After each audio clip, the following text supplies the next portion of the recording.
Hello guys, welcome to my YouTube channel Aastha study centre में आप सबका स्वागत है। आज हम देखेंगे क्लास 11 का first chapter the portrait of a lady, जिसे लिखे हैं खुशवंत सिंह ने। ये नई बुक से है, जो नई बुक अभी चेंज हुई है वो नई बुक से है। तो आज हम देखते हैं the portrait of lady Khushwant Singh.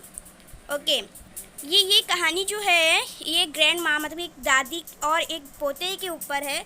मतलब कि पोता बताता है कि मेरी दादी कैसे थी, वो क्या क्या करती थी और कब उनकी मृत्यु हुई और उन्होंने क्या मुझे बताया, क्या सिखाया, वो सब चीज़ें हैं उनके बारे में। तो आइए आज हम देखते हैं इसके बारे में। तो हम स्टार्ट करते हैं। माई grand mother like everybody grand mother was an old women. जो मेरी दादी माँ थी वो सब दादी माँ जैसी ही थी, बूढ़ी थी। मतलब कि जो जैसे बूढ़ी दादियाँ होती हैं वैसी ही थी, बूढ़ी दादी थी, सब जैसी दादी थी मेरी भी। She had been old and wrinkle for the 20 years that I had know her. मतलब जब से मैं उन्हें जानता हूँ तब से वो बूढ़ी हैं।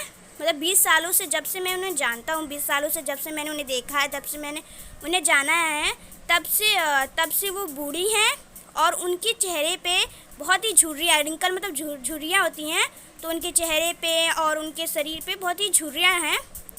People said that she had once been young and pretty and had even had a husband. लोग कहते थे कि पहले ये बहुत जवान थी, सुंदर थी और इनके एक पति भी थे। But that was hard to believe. But ये मतलब कि लेकिन इस पर विश्वास करना ही बहुत मुश्किल है।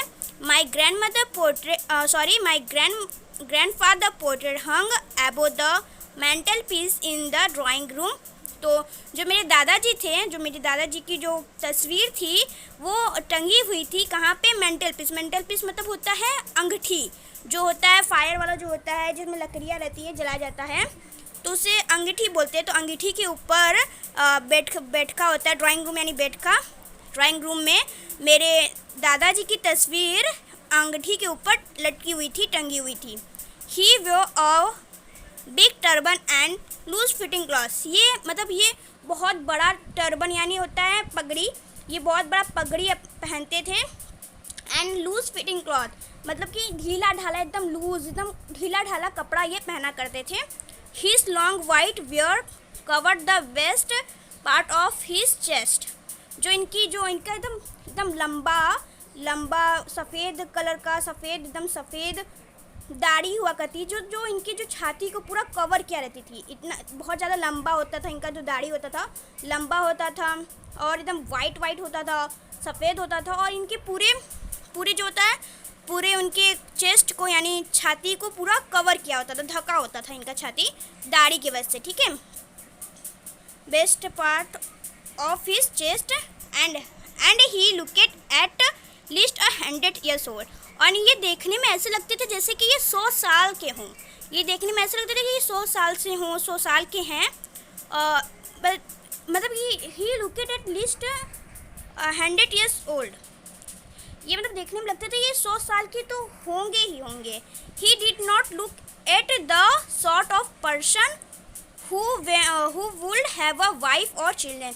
ये ऐसे बिल्कुल दिखने में ऐसे बिल्कुल प्रतीत नहीं होते थे कि इनकी कोई वाइफ हो, कोई चिल्ड्रन हो। मतलब कि ये दिखने में ऐसे बिल्कुल नहीं लगते थे इनकी कोई पत्नी होंगी, इनके कोई बच्चे होंगे। He looked as if he could only have lots and lots of grand children.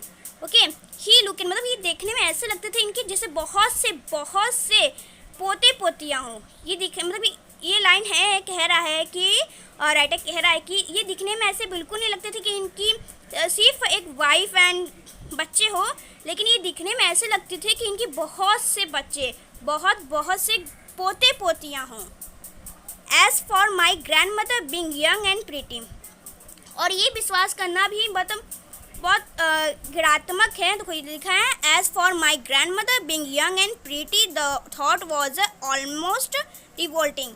और मेरी जो ग्रैंड मदर थी, सुंदर थी, जवान थी, the thought was almost revolting. ये मतलब ये इस सोच पे मतलब ये सोच जो थी बहुत गिरात्मक थी, क्योंकि जो राइटर थे वो कभी देखे नहीं अपनी दादी को वो कैसे दिखती थी पहले, तो अचानक से अगर वो देखेंगे तो उन्हें वो रिवॉल्टिंग लगेगा, घिरात्मक लगेगा कि ऐसे कैसे हो सकता है।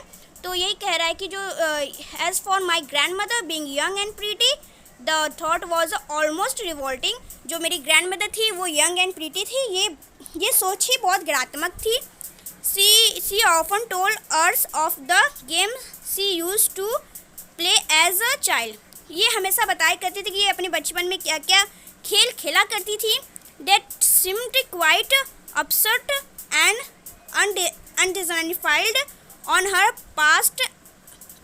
लेकिन ये जो ये गेम खेलती करती थी, जो ये खेल खेला करती थी, इनके लिए बहुत ही मतलब कि अपमानजनक होता था। और ये फिर अपमानजनक होता था, इनको अच्छा नहीं, मतलब कि हो सकता है ना किसी को अच्छा नहीं लगता है। तो वो हो सकता है इसमें था कि इनकी जो दादी बचपन में जो गेम खेला करती थी, जो खेल खेला करती थी, वो इनके लिए अपमानजनक होता था। We treat it like the fable of the protest see use to tellers. और ये हमें अपनी इस तरह कहानियाँ बताया करती थी, जो हमें जो फेबल्स मतलब होता है दंत कथाएँ लगते थे। जैसे महाभारत रामायण सब क्या है, दंत कथाएँ हैं। तो ये जो इनकी जो ग्रैंड माँ थी, जो इनकी दादी थी, जो इन्हें बताया करती थी कि ये मतलब कि मैं ऐसे ऐसे करती थी वैसे करती, तो ये इनके लिए बहुत अजीब था। तो इनको लगता था, इनके मतलब खुशवंत सिंह को लगता था, राइटर को लगता था कि ये मतलब कि ये दंत कथाएँ सुनाया कर रही हैं हमें, ये अपनी स्टोरी नहीं बता रही है, दंत कथाएँ सुनाया कर रही हैं। और आज के लिए बस इतना ही, फिर कल फिर मिलेंगे। आज के लिए बस इतना ही, कल फिर मिलेंगे। फिर कल मैं इसके पार्ट टू में इसके सेकंड पैराग्राफ का डालूंगी, जो नीचे इतना दिया हुआ है। और आज बस मैं फर्स्ट पैराग्राफ कंप्लीट कराई हूँ, सेकंड पैराग्राफ नेक्स्ट वीडियो में। Thank you for watching and please subscribe my channel, like and share and comment. Thank you.